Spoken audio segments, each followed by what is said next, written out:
So in this video, we're going to look at the two different types of nuclear reactions that we can encounter.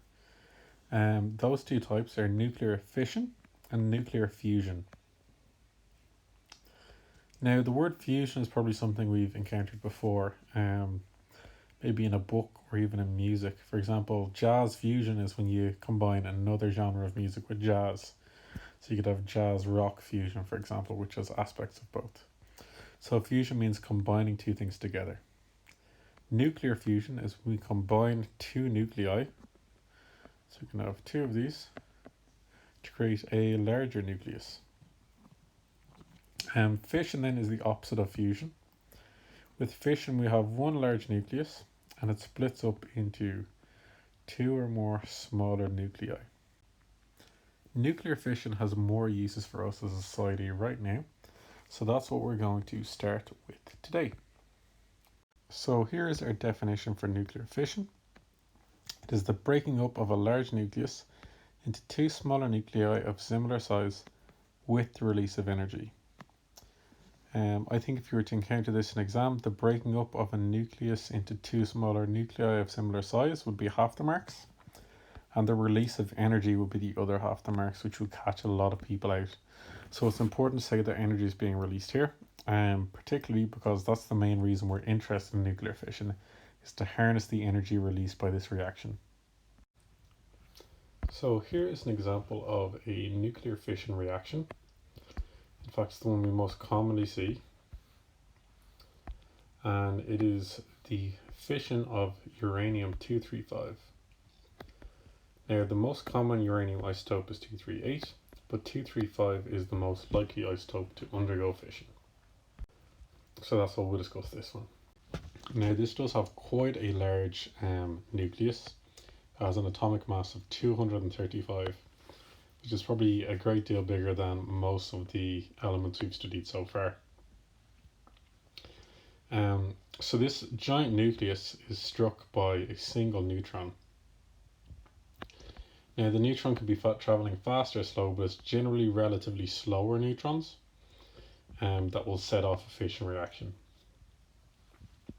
So what happens when the uranium is struck by the neutron? It undergoes fission. This signifies the reaction, the arrow does. And it produces barium, which has an atomic mass of 141. And it produces krypton, which has an atomic mass of 92.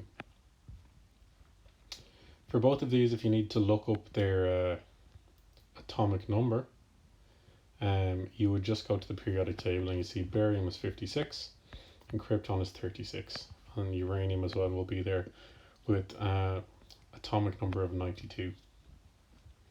So as well as producing the barium and the krypton, it also produces 3 neutrons. Now this is really important, we'll come back to why in a second. And it also produces a large amount of energy. If you look at the masses beforehand, 235 plus 1 will give you a total mass of 236. If we add up 141 plus 92 plus 3 lots of 1, you'll get 236 as well. So the mass initially seems to be the same, but actually because the configuration is slightly different, the mass will have changed by a very, very small amount. And as we know from Einstein's equation, E is equal to mc squared, that a small change in mass gets multiplied by the speed of light squared, which is a really big number. And that gives us the total energy output. So even a small change in mass can give us a really large amount of energy here. We also mentioned that the 3 neutrons produced are really important too. The reason for that is because these 3 neutrons can go on to create their own fission reactions if they touch into the nuclei of more uranium-235. This process can be seen in the diagram below here, and it's called a chain reaction. So a single neutron causes this atom to undergo fission. It gives off krypton and barium, but it also gives off 3 neutrons. Each of those neutrons then collides with another uranium-235 nucleus and causes that to undergo fission, and so on and so on. As I said, this process is called a chain reaction.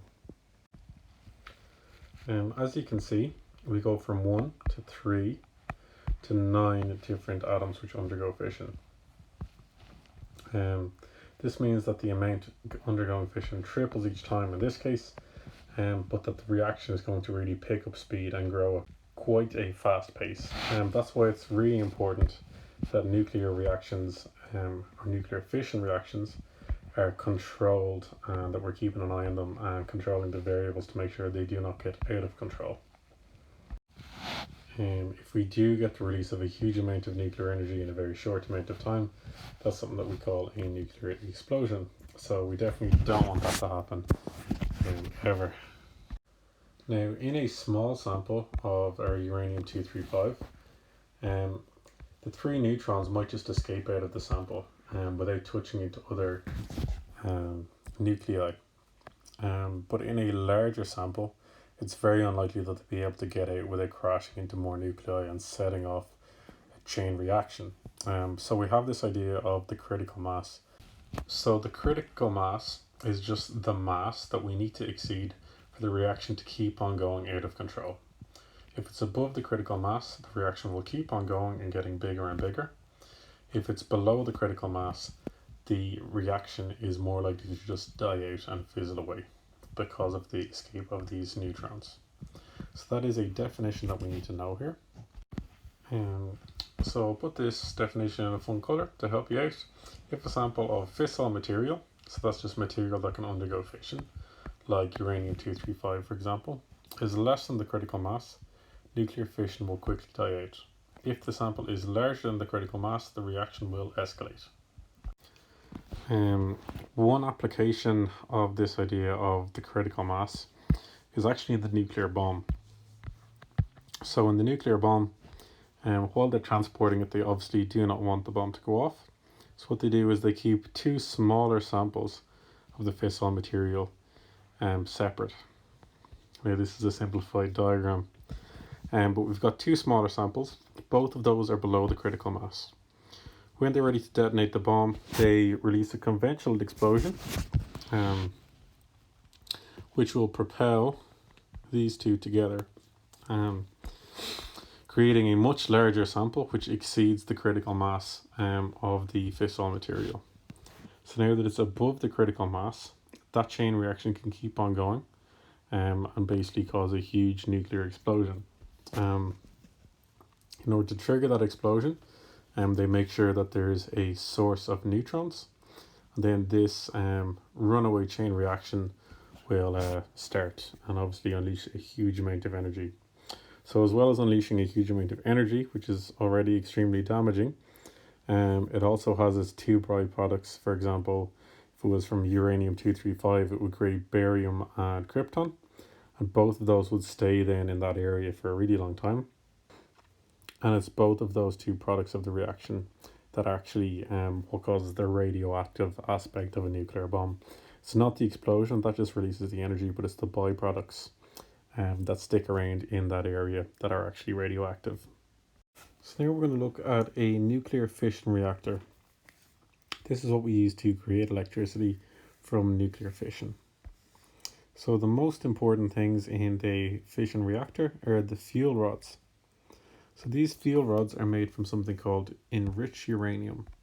So they have a mixture like natural uranium of uranium-238, which undergoes fission, and uranium-235, which is much easier to undergo fission. So this fuel rod is made of something called enriched uranium, which has a higher percentage of uranium-235 than you'd normally find, and a slightly lesser percentage of uranium-238. So because 235 undergoes fission more easily, it just means that these are more suitable for a chain reaction of fission. Probably the second most important thing that we have here is the shielding along the outside of the reactor. This shielding we made from a very dense material, and its function is just to stop any radiation from escaping. Another thing that we'll notice here is that in between the fuel rods, we have these other rods here. These are called moderators. Now the moderator is a special material, usually made of graphite or heavy water, and its job is to slow down the neutrons. So if neutrons are produced in a reaction here, they might travel to a neighboring rod. So the moderator, his job is to slow down those neutrons. Remember, neutrons that are moving a little bit slower are actually better suited for fission. So it'll enable them to carry out fission a bit more easily when they hit the uranium atoms in the neighboring rod. Another really important device here is called the control rod. So control rod can be lowered over the fuel rod, and that will do is it'll stop neutrons from leaving that fuel rod. So neutrons can no longer go from this fuel rod to this one to this one. This means that as the control rods are lowered, the fission reaction will slow down. As the control rods are lifted up, more of the fuel rods will be exposed and the reaction will speed up. This is a very precise way, especially when it's controlled by computers, of speeding up the reaction or slowing down the reaction. If the control rods are lowered completely, it'll even stop the reaction at that point. The last aspect that we need to talk about, which isn't actually shown in this diagram, is a thing called a heat exchanger. The general purpose of the heat exchanger is the coolant that circulates all of these fuel rods. It's going to be heated up. It's going to be passed through the pipes in the heat exchanger. Water is then pumped in and passed around these pipes. As the water is pumped in, it's obviously going to be heated up by the heat of the pipes. When the water is heated up to 100 degrees, it's going to boil, and steam is going to come off this water, and it's going to be funneled through a tunnel here at the top at high pressure. This steam will be moving really fast then, so the kinetic energy of the steam can be used to power turbines inside the steam tunnel and generate electricity. So one thing that the course specifically mentions is that you need to be aware of the environmental impact of nuclear fission as an energy source. So we've got some advantages and disadvantages here. The big advantage of nuclear fission is that the reaction itself does not produce any carbon dioxide. If you look back at the reaction itself, it produces two products, krypton and barium. The other big advantage is that one reactor site can create energy for a lot of people. So you don't need to build heaps and heaps of these nuclear reactors around the country. The disadvantages, I think, are what they're looking at in particular. Again, particularly focused on the environment. So mining uranium is a process you have to undertake if you want to create a nuclear power plant. And that does release carbon dioxide if you're doing it with diesel-powered machinery or whatever. And then also the storage of radioactive waste can be problematic because it's obviously very dangerous for living things. So you have to be really careful about how you do that. The last one here would be the one that I'd be least likely to mention in an exam. But nuclear accidents are a possibility. They have happened, although they are very unlikely. Really, it should be getting less and less likely as time goes on, which is why I'd be less likely to mention that one. But it is obviously a disadvantage too. Okay, so now we'll have a look at nuclear fusion. So our definition is here. Nuclear fusion occurs when two small atomic nuclei join together to form a larger nucleus, accompanied by the release of large amounts of energy. So it is important, there's two key points here, so make sure you include both of them to get all of your marks in the exam. So here I've drawn a rough diagram of what a nuclear fusion reaction would look like. So this is a common one we will see. So we've got two nuclei beforehand. These nuclei, you can see there's a blue neutron and a red proton. So the first one is called deuterium, which is just a fancy name for hydrogen atom that has only one neutron. And the second one is called tritium. Tritium again is a hydrogen isotope, so it's got one proton, but this one actually has two neutrons, giving it three total particles, which was called tritium.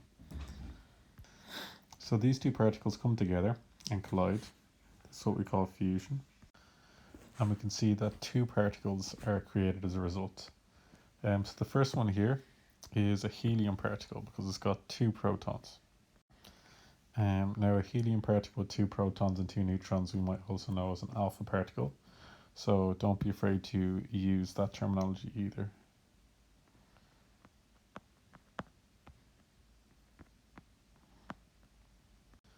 And the other particle produced is a single neutron.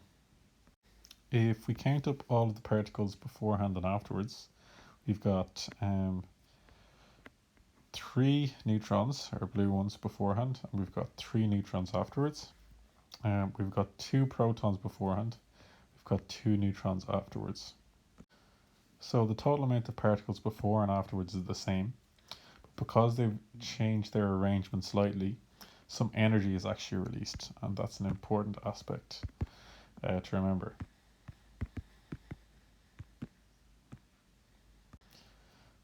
If you're wondering where the energy comes from, just refer back to when we did E is equal to mc squared. So a very slight change in mass will actually have been converted to energy here. Now, if you are really sharp, you might have noticed that both of these particles have a positive charge. So that's one of the biggest drawbacks to nuclear fusion. Because both of these particles have a positive charge, it's actually very difficult to get them to collide with one another because their positive charges will repel. And the force repelling each other is going to get stronger the closer together they come. So this is very hard to do. For this reason, the most common example we give of nuclear fusion is not actually something that's done by people, but it's something that we see in the sun. In the sun, the temperatures are so high that the gas particles in the sun move really, really fast. And in fact, they're moving so fast that once they're on a collision course with each other, even Coulomb's law, which says that opposite charges will repel, won't provide enough force to make them repel at that point because they have so much momentum in the direction they're already heading. Now, there would be a lot of advantages to using nuclear fusion as an energy source, but these really hot temperatures required actually make it very difficult to do in practice. First of all, you would have to create a really, really large temperature, which we can do using, say, nuclear explosions or using lasers. But even if we do get the fuel source to that kind of a high temperature, we still would not have anything to house the reaction in, because any solid material you build it out of will be destroyed by the heat, which is in the region of millions of degrees. The best plan we really have at the moment, in order to house such a kind of a reaction, is to suspend the fuel in mid-air using a system of magnets so that it wouldn't come into contact with any kind of an outside material and destroy the outside material.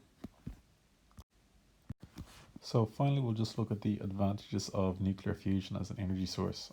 So the first one, which is actually pretty great, is that deuterium and tritium, the 2 hydrogen isotopes, are really, really plentiful on Earth.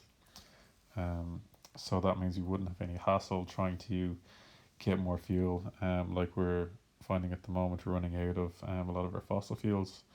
And similarly, we wouldn't have to release a lot of greenhouse gases trying to dig up uranium deposits. Second one is there's no dangerous waste. It doesn't release carbon dioxide into the atmosphere, and it also would not create any radioactive byproducts, like we see with nuclear fission. Like fission, lots of energy can be released, even from just a small amount of fuel, and it doesn't actually worsen climate change. So even though fission doesn't release any greenhouse gases, the process for extracting it does. So in that way, it's a greener form of energy even than fission. And then the final one is that there will be no danger of an uncontrolled chain reaction, like we sometimes see in fission-based power plants, where the control rod mechanism doesn't work properly, causing the chain reaction, which is normally sustained, to grow out of control and release a lot more energy and radioactive products than we want it to.